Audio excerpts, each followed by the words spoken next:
बंजारा रोडचं ह्या अशा पद्धतीनं काम चालू आहे. लोकांना घरात जायला रस्तासुद्धा ठेवला नाही. शिडी लावून घरात जायची परिस्थिती इथं तयार केलेली आहे. हे लोकांनी कसं घरात जायचं? आणि हे 10-10 फुटाचे खड्डे खांडून ठेवलेत. उद्या याच्यात कोणी पडलं आणि मोडतोड झाली तर याला जबाबदार कोण? हे पहा, घरात कसं जायचं?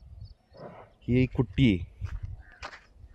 ती कशी जनावरांना चारा घेऊन जायचं इथून? शिडी लावून घरात जायला लागत आहे, अशी परिस्थिती.